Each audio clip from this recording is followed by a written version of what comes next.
السلام علیکم ورحمۃ اللہ۔ ترجمہ تفسیر القرآن الکریم، سبق نمبر 521، سورہ رعد، آیت 35 تا 37، پارہ نمبر 13۔ اعوذ باللہ من الشیطان الرجیم۔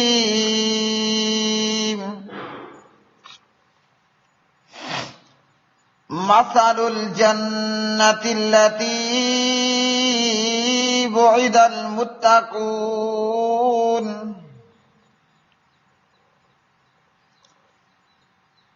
تجری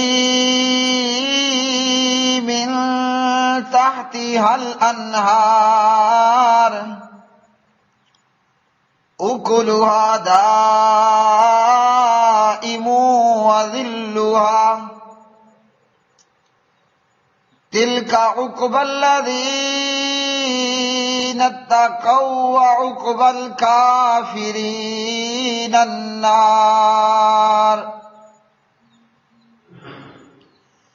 والذين آتيناهم الكتاب يفرحون بما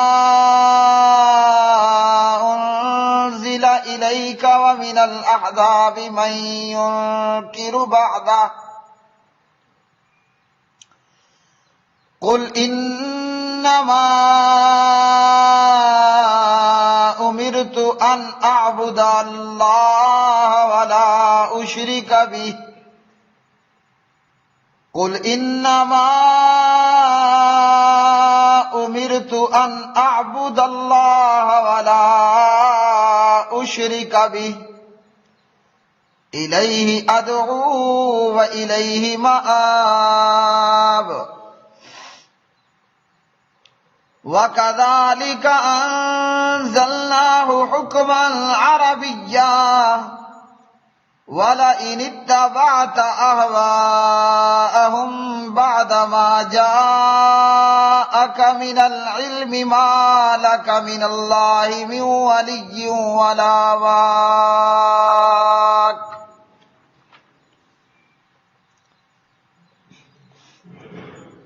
اس جنت کی صفت جس کا متقی لوگوں سے وعدہ کیا گیا ہے یہ ہے کہ اس کے نیچے سے نہریں بہہ رہی ہیں، اس کا پھل ہمیشہ رہنے والا اور اس کا سایہ بھی۔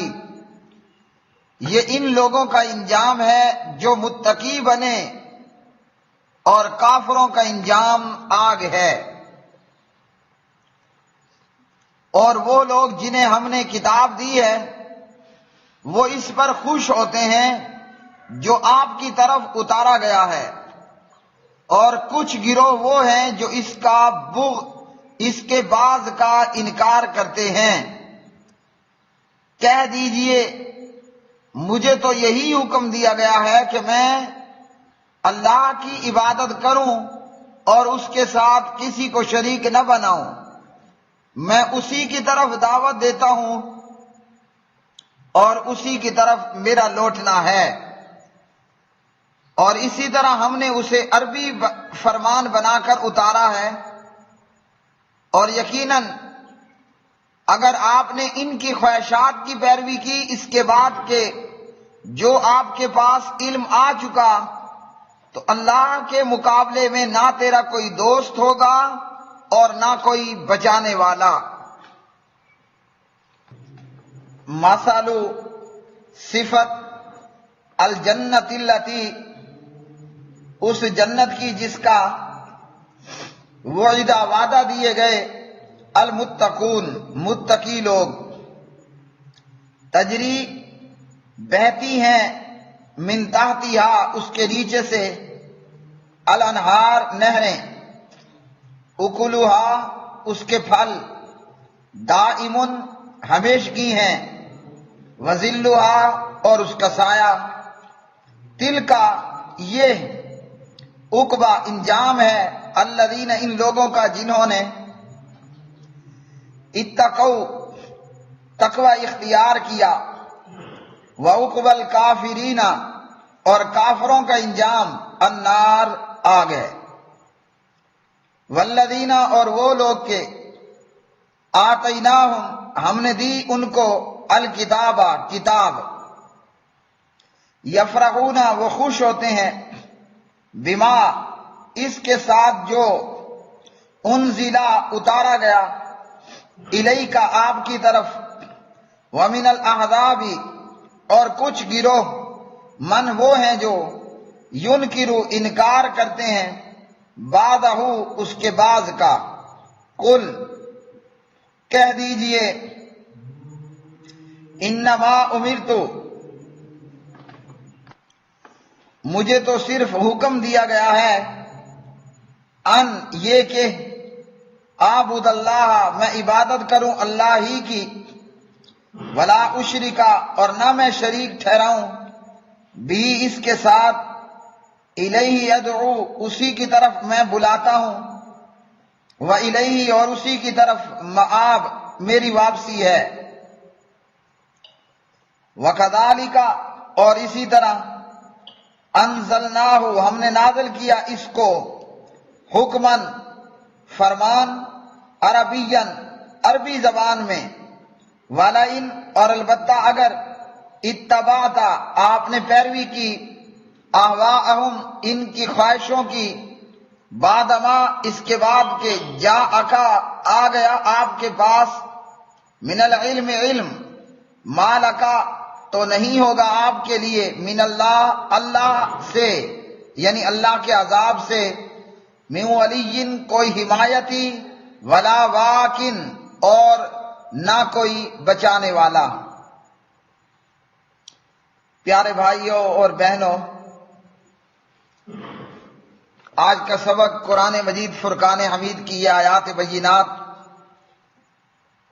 اللہ سبحانہ و تعالی کافروں کا انجام بیان کرنے کے بعد مومنوں اور متقیوں کے حوالے سے بیان فرماتے ہیں کہ مومنین اور متقین، ایمان والے اور خود کو اللہ کی ناراضگی سے بچانے کی کوشش کرنے والے، اللہ تعالیٰ کا ڈر اور خوف اختیار کرنے والے، ان لوگوں سے اللہ تعالیٰ کی طرف سے یہ وعدہ کیا گیا کہ دنیا کی زندگی میں ایمان اور تقوی اختیار کر لو، بدلے میں اللہ سبحانہ و تعالی آخرت کی زندگی کے اندر ایسی جنتیں اور باغات عطا کرے گا کہ جن کے نیچے سے نہریں بہہ رہی ہوں گی، اور یہ کہ ان کا پھل، ان باغات کا پھل ہمیشہ رہنے والا ہوگا، اور ان کا سایہ بھی ہمیشہ ہی رہنے والا ہوگا۔ دنیا، یہ دنیا جنت الکافر ہے، کافر کی جنت ہے، یہ دنیا کافر کی جنت ہے، اور کافر کی جنت کا حال یہ ہے کہ کبھی تو باغ آباد ہوتا ہے، کبھی اجڑ کر بے آباد ہو جاتا ہے، کبھی خوب پھل ہوتا ہے، اور کبھی پودے سوکھ سڑ کر ضائع اور نکارہ ہو جاتے ہیں۔ لیکن جو مومنین اور متقین کی جنت ہوگی، وہ آخرت میں جنت ملنے والی جنت، وہ جنت بھی ہمیشہ کی ہوگی، اس جنت میں رہنا بھی ہمیشہ کا ہوگا، اور اس جنت کا سدا بہار رہنا بھی ہوگا، یعنی وہ جنت ہمیشہ ہمیشہ آباد رہنے والی جنت ہوگی، اور اس کا پھل بھی اور اس کے سائے بھی ہمیشہ رہنے والے ہوں گے۔ اور یہ کہ جو لوگ کافر ہیں اور بے ایمان ہیں تو ان کا ٹھکانہ جہنم ہے، کافروں کے لیے آگ ہے اور ان کا ٹھکانہ جہنم ہے۔ تو پتہ چلا کہ جس نے آخرت کی اور ہمیشہ کی جنت کو اور اس ہمیشہ رہنے والی اور ہمیشہ یعنی سدا بہار جنت کو پانا ہے تو دنیا میں ایمان بھی لانا ہوگا اور تقوی بھی اختیار کرنا ہوگا۔ پیارے نبی علیہ السلام نے ہمیں اس کے حوالے سے، تقوی کے حوالے سے دعائیں سکھائیں اور بتائیں۔ اللہم آتی نفسی تقواہا وزکیہا انت خیر من زکاہا انت ولیہا ومولاہا اللہم انی اسألک الہدا والتقا والعفاف والغنا۔ یہ دعائیں بھی کریں اور اپنے آپ کو متقی بنانے کی کوشش بھی کریں۔ دنیا خود بھی تباہ ہونے والی ہے، زوال کا شکار ہونے والی ہے، اور دنیا کے اندر موجود تمام نعمتیں، وہ چاہے انسانوں کی صورت ہو، بیویاں اور اولاد اور جانوروں اور کھیت اور کھلیان اور سونا اور چاندی، ان صورتوں کے اندر ہو، یا باغات کے پھل فروٹ اور سایوں کے حوالے سے ہو،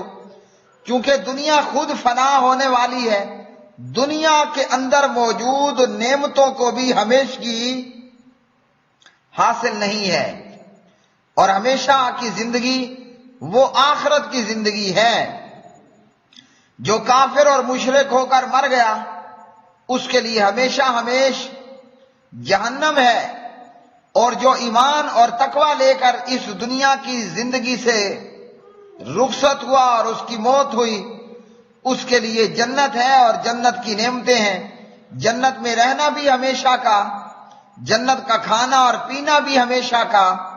اور اس زندگی کے اندر چاہے جہنمی جہنم میں ہوا، جنتی جنت میں ہوا، نہ موت ہوگی، نہ نیند ہوگی، نہ اونگ ہوگی۔ جو مزوں میں ہوگا تو ہمیشہ مزوں میں ہوگا، اور جو عذاب میں ہوا تو وہ ہمیشہ جہنم کے عذاب کے اندر ہی مبتلا رہے گا۔ ہم اللہ سبحانہ و تعالیٰ سے اس کی جنت کا سوال کرتے ہیں۔ اللہم انی اسألک الجنہ، اللہم انی اسألک الجنہ، اللہم انی اسألک الجنہ وَأَعُوذُ بِكَ مِنَ النَّارِ وَأَعُوذُ بِكَ مِنَ النَّارِ وَأَعُوذُ بِكَ مِنَ النَّارِ۔ بندہ اللہ سے جنت کا سوال کرے تو جنت کہتی ہے یا رب اسے جنت عطا کر دے۔ بندہ اللہ سے جہنم سے پناہ طلب کرے تو جہنم کہتی ہے کہ اسے جہنم سے بچا لے۔ اسی طرح صبح اور شام تین مرتبہ اللہم اجرنی من النار، اللہم اجرنی من النار، اے اللہ مجھے جہنم سے بچا لے۔ تو فرمایا کہ جنت کی نعمتیں ہمیشہ ہمیشہ سدا بہار ہوں گی، ہمیشہ ہمیشہ رہنے والی ہوں گی۔ اور پھر فرمایا اللہ سبحانہ و تعالیٰ نے کہ جن لوگوں کو ہم نے کتاب دی وہ اس پر خوش ہوتے ہیں جو آپ کی طرف اتارا گیا ہے، اور کچھ گروہ وہ ہیں جو کتاب کے بعض چیزوں کا انکار کرتے ہیں۔ تو الکتاب سے مراد یا تو پہلی کتابیں ہیں، تورات ہے، انجیل ہے، زبور ہے، صحیفے ہیں، صحائف ہیں وغیرہ، اور ان کتابوں کے اندر بھی نبی علیہ الصلوۃ والسلام کے مبعوث ہونے کی، آپ کی بعثت کے متعلق، آپ کے متعلق بہت ساری بشارتیں موجود تھیں۔ تو جو اہل کتاب ایمان لے آئے وہ اپنے پاس موجود کتابوں تورات اور انجیل میں آپ کے متعلق موجود بشارتوں کو دیکھ پڑھ کر سن کر خوش ہوتے تھے، اور وہ اہل کتاب جو ایمان نہیں لائے وہ ان سابقہ کتابوں کی کچھ باتوں پر ایمان لے آتے، اور جو ان کی مرضی اور طبیعت مطابق نہ ہوتا تو وہ اس کا انکار کر دیتے تھے، جیسا کہ قرآن مجید کی آیات کے اندر بھی موجود، جہاں مرضی آیا ایمان لے آئے، اور جہاں طبیعت پر بھاری گزرا اس کا انکار کر دیا، اس سے منہ پھیر لیا۔ جیسا کہ ان لوگوں نے عزیر علیہ السلام کو، عیسیٰ علیہ السلام کو اللہ کا بیٹا قرار دے دیا، تو یہ کتاب کی تعلیمات کے، تورات اور انجیل کی تعلیمات کے خلاف تھا۔ یا اسی طرح الکتاب سے مراد قرآن مجید ہے، اور یہ کتاب کلمہ پڑھنے والوں کو دی گئی، اس امت کو دی گئی۔ تو مسلمان اس پر خوش ہوتے ہیں، اور عرب کے جاہل اور ضدی لوگ وہ اپنے ضد اور اپنے عناد کی وجہ سے ایمان نہیں لاتے، تو جو مرضی مطابق ہوتا وہ تو مان لیا جاتا، جو مرضی کے خلاف ہوتا اس کو تسلیم نہ کرتے، اور یوں وہ مسلمان نہ ہوتے اور اسلام سے دور رہتے۔ پھر فرمایا کہ مجھے تو بس یہی حکم دیا گیا ہے کہ میں اللہ ہی کی عبادت کروں اور اس رب کے ساتھ کسی کو شریک نہ بناؤں، میں اسی کی طرف دعوت دیتا ہوں اور اسی کی طرف میرا لوٹنا ہے۔ پیارے بھائیوں، اس آیت کے اس حصے سے ہمیں یہ تعلیم ملی، ہمیں یہ سبق ملتا ہے، کوئی اللہ کو پوجے یا نہ پوجے، کوئی کتاب پر ایمان لائے یا نہ لائے، پیغمبر کا کام یہی ہے کہ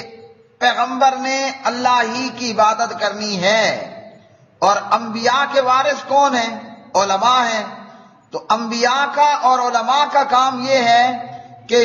قرآن مجید کی تعلیمات لوگوں تک پہنچا دی جائے، اللہ کا قرآن پڑھ کر لوگوں کو سنا دیا جائے، کوئی مانے کہ نہ مانے، پیغمبر اور پیغمبر کے وارث کا کام یہی ہے کہ وہ جہاں تبلیغ قرآن کا کام کرے، قرآن کی تبلیغ اور دعوت کا کام کرے، وہیں اللہ اکیلے کی عبادت بھی کرے۔ پتہ چلا کہ دعوت بھی اور عبادت بھی، یہ نہ ہو کہ دعوت دے اور خود عبادت سے دور ہو، جیسا کہ کئی لوگوں کا حال ہوتا ہے۔ کئی لوگوں کا حال ہوتا ہے، بڑے نامی گرامی علماء کرام ہوتے ہیں، بڑے جناب خوش الہان ہوتے ہیں، شیریں بیاں ہوتے ہیں، لیکن نماز تک نہیں پڑھتے، باقی بے عمالیاں بد عمالیاں تو اپنی جگہ پر، نماز تک وہ نہیں پڑھتے۔ تو یہ حال نہیں ہونا چاہیے، عبادت اللہ کی کرتے رہنا چاہیے، دعوت کا کام بھی، اور یہ کہ دونوں کام اپنی اپنی جگہ پر ضروری ہیں، کوئی مانے نہ مانے، لگاتار اللہ کی طرف دعوت اللہ کا کام کنٹینیو اور جاری رکھنا چاہیے، اور ساتھ میں ڈٹ کر اللہ کی عبادت بھی کرتے رہنا چاہیے کہ اسی کی طرف ہی ہم سب کا لوٹنا ہے۔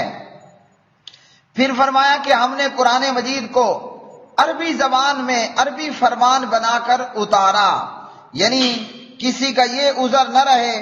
کیونکہ آپ کے اول مخاطبین وہ عرب تھے، مکہ کے لوگ اور قبائل عرب اور عربی زبان بولنے والے، تو قرآن مجید کو اللہ تعالیٰ نے عربی زبان کے اندر ہی اتارا، اس کی فصاحت اور بلاغت اور دیگر خوبیوں کی بنیاد پر، چاہے وہ فصاحت و بلاغت ہو یا اس کی جامعیت ہو اور دیگر خوبیاں۔ اور پھر اللہ تعالیٰ نے اس قرآن کو تمام لوگوں کے لیے آسان کر دیا، وَلَقَدْ يَسَّرْنَا الْقُرْآنَ لِلذِّكْرِ فَهَلْ مِن مُّدَّكِرٍ، اللہ نے پھر تمام کے لیے اس کتاب کو آسان کر دیا تاکہ عرب لوگوں کا یہ عذر باقی نہ رہے کہ یہ تو ہماری زبان میں ہے ہی نہیں، تو ہمیں سمجھ ہی نہیں آتا۔ اس لیے اللہ نے قرآن پاک کو عربی فرمان بنا کر عربی زبان میں اتارا، جیسے ایک اور مقام پر فرمایا بلسان قومہ، تو قرآن مجید کو عربی فرمان بنا کر اتارا۔ اور اس کے بعد اللہ سبحانہ و تعالی فرماتے ہیں اگر آپ نے ان کافروں، مشرکوں اور بے ایمانوں کے خواہشات کی پیروی کی قرآن پاک کے آ جانے کے بعد، تو پھر اللہ کے عذاب سے کوئی آنے والا نہیں ہوگا اور نہ کوئی دوست، حمایتی، مددگار ہوگا۔ اب بظاہر خطاب نبی علیہ الصلوۃ والسلام سے ہے، لیکن یہ ہر اس شخص کو وارننگ ہے کہ جو قرآن کا علم رکھنے کے باوجود، قرآن اور سنت کا علم رکھنے کے باوجود وہ بدعات کو اختیار کرے، اہل بدعات کے پیچھے لگ جائے اور لوگوں کی خواہشات اور ان کی چاہت کو مد نظر رکھنا شروع کر دے۔ قرآن کے عالم کا کیا مقام ہے؟ دعوت دین کا کام کرنے والا ہو، تبلیغ دین کا کام کرنے والا ہو، اس کے لیے ہرگز لائق نہیں کہ اللہ کے قرآن کو چھوڑے اور لوگوں کی خواہشات کے پیچھے پڑ جائے۔ یعنی قرآن بیان کرنے سے یہ ہوگا کہ لوگ آپ کے دشمن ہوں گے، اور لوگوں کی خواہشات کی پیروی کرنے سے یہ ہوگا کہ ہر ایک کہے گا بلے بلے کیا ہی کہنے جناب، بڑا ہی جناب بہترین خطیب ہے۔ قرآن بیان کرنے سے لوگ دشمن ہوں گے، سود خور قرآن سن کر اس کی طبیعت خراب ہوگی، مردہ پوجا کرنے والا یا بت پوجا کرنے والا یا غیر اللہ پوجا کرنے والا قرآن پڑھنے پر، قرآن سننے پر اس کی طبیعت میں بھی بھونچال آئے گا۔ اور جب کوئی عالم اور خطیب وہی کچھ کہے اور وہی کچھ بیان کرے جو لوگوں کی خواہشات مطابق ہو، کہ جس طرح خطیبوں کی حالت ہوتی ہے، آسمان اللہ نے بنایا، چاند اللہ نے بنائی ہے جناب، زمین اللہ نے بنائی، سورج چاند اللہ نے بنائے، یہ وہ فلاں، یعنی ایسی باتیں کرنا کہ جس پر کسی کی طبیعت میں بھونچال نہ آئے، یا جو لوگ چاہتے ہیں ان کی بدعات میں شامل ہونا، بدعات کو ڈیفینڈ کرنا اور شرک و بدعات کا رد نہ کرنا۔ تو یہ وہ کام ہے کہ علم کے بعد اگر کوئی شخص یہ حرکتیں کرتا ہے تو اللہ کے عذاب سے اسے بچانے والا کوئی نہیں ہوگا، نہ کوئی دوست اور حمایتی ہوگا۔ اس لیے دائی اور مبلغ، دعوت دین اور تبلیغ دین کا کام کرنے والا، قرآن مجید کا علم رکھنے والا، سنت کا علم رکھنے والا، اس کا حال یہ ہوگا سر پتلی کے، کہ ہاتھ جو ہے وہ، سر جو ہے وہ ہتھیلی پر، سر ہتھیلی پر قرآن بیان کرنا ہوگا۔ قرآن بیان کرنے پر چاہے سامنے سے جوتے پڑیں یا پھولوں کے گلدستے پڑیں، پھولوں کی بارش ہو، قرآن بیان کرنا ہوگا۔ ایک ہے کہ لوگ ہمارے دشمن ہو جائیں گے، تو لوگوں سے بچانے والا اللہ تعالیٰ تو ہے، اور ایک یہ ہے کہ قرآن کو چھوڑ کر خواہشات کے پیچھے پڑ جانا، پھر اللہ ہمارا دشمن ہوگا، اور اللہ سے بچانے والا تو کوئی نہیں ہے۔ صدر پکڑے گا تو وزیر اعظم چھڑوا لے گا، وزیر اعظم پکڑے گا تو جج چھڑوا لے گا، جج پکڑے گا تو جنرل چھڑوا لے گا، اسی طرح ایس پی اور ڈی ایس پی پکڑے گا تو کوئی اور اوپر نیچے چھڑوا لے گا، کوئی نہ کوئی سفارش چل جائے گی، کہیں پیسہ کام آئے گا بچانے میں تو کہیں چودراہٹ اور دبدبا کام آ جائے گا، کہیں لالچ کام آ جائے گا، کہیں کچھ۔ لوگ دشمن ہوئے تو اللہ تعالیٰ بچا لے گا، اور اگر اللہ کا عذاب آ پڑا اور اللہ سے دشمنی ہو پڑی تو نہ جبریل بچانے آ سکتا ہے، نہ میکائیل، نہ اسرافیل، نہ ملک الموت، نہ عرش اٹھانے والے فرشتے بچا پائیں گے، نہ نبی، علی، ولی، پیر، امام، فقیر، کوئی بھی بچانے والا پھر نہیں ہوگا۔ تو کب کہ جب اللہ پکڑ لے گا اور اللہ مارے گا اور اللہ عذاب میں مبتلا کرے گا، جب اللہ گرفتار کرے گا اور کرتا ہے، کوئی بچانے والا نہیں آئے گا۔ اور لوگ ماریں یا پکڑیں تو اللہ بچا لیتا ہے۔ اس لیے پیغمبر کا بھی یہی کام اور پیغمبر کے وارثوں کا بھی یہی کام، قرآن مجید کو، وحی الہی کو بیان کرنا ہے۔ لوگ دشمن ہوتے ہیں تو ہوتے رہیں، اس لیے کہ اللہ سبحانہ و تعالیٰ بچانے والا ہے، اور اگر اللہ پکڑنے پر اور عذاب دینے پر آ گیا تو پوری کائنات مل کر بھی بچانے والی نہیں ہوگی۔ وآخر دعوانا الحمدللہ رب العالمین۔